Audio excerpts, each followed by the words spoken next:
ನಮ್ಮ ತಂದೆ ಹೋಗಿದ್ದು ಹೊಸ್ತವಾಗ, ನಾನು ಚಿಕ್ಕವನು, ನನ್ನ ತಮ್ಮ ಇನ್ನೂ ಚಿಕ್ಕವನು, ನಮ್ಮ ಅಕ್ಕನಿಗೆ ಮದುವೆ ಆಗಿರ್ಲಿಲ್ಲ. ಅವತ್ತು ತುಂಬಾನೇ ಕಷ್ಟ ನಮ್ಗೆ. ಏನಕ್ಕೆ ಈ ಮಾತು ಹೇಳ್ತಿದ್ರೆ, ಈ ಜಾಗದ್ದು ಹಾಗೇನೆ ಹೆಗಡೆ ಅವರ ಹಿತವಚನ ಅಂತ ಹೇಳ್ತೀವಲ್ಲ, ಅದಕ್ಕೋಸ್ಕರನೇ. ನಮ್ಮ ತಾಯಿ ಎಲ್ಲೋ ಒಂದು ಅಷ್ಟೋ ದುಡ್ಡು ಎತ್ಕೊಂಡು ಕಾರ್ ತೆಗಿಯೋ ಅಂದ್ರು.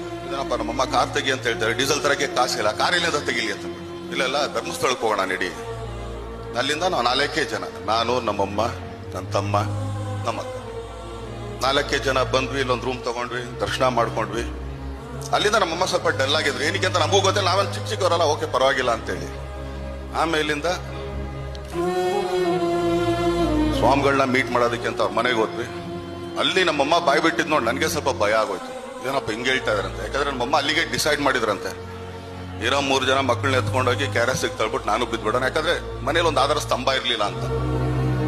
ಅವತ್ತು ಆಕ್ಚುಲಿ ವೀರೇಂದ್ರ ಹೆಗಡೆ ಅವ್ರು ಹೇಳಿದ ಒಂದು ಮಾತು ತುಂಬಾನೇ ಚೆನ್ನಾಗಿದೆ. ಅಲ್ಲಮ್ಮ, ಇಬ್ಬಿಬ್ಬರು ಗಂಡು ಮಕ್ಕಳನ್ನ ಬೆಳೆಸ್ಕೊಂಡಿದ್ಯಾ, ಒಳ್ಳೇದಾಗುತ್ತೆ, ಹೋಗು ಅಂತ. ಅವತ್ತು ಹೋಗು ಅಂತ ಕಳ್ಸಿ ನೋಡಿ, ಇವತ್ತು ಇಲ್ಲಿ ನಿಂತಿದ್ದೀನಿ ನಾನು. ಈ ತರದೊಂದು ಮಾತು, ಅವ್ರ ಹಿತವಚನ ಇವತ್ತು ಇಲ್ಲಿವರೆಗೂ ತಗೊಂಡ್ಬರುತ್ತೆ ಎಷ್ಟೋ ಕುಟುಂಬಗಳಿಗೆ. ಇಲ್ಲಿಗೆ ಬಂದವ್ರು ಯಾರು ಆಕ್ಚುಲಿ ಬರಿಗೈಲಂತೂ ಹೋಗಿಲ್ಲ.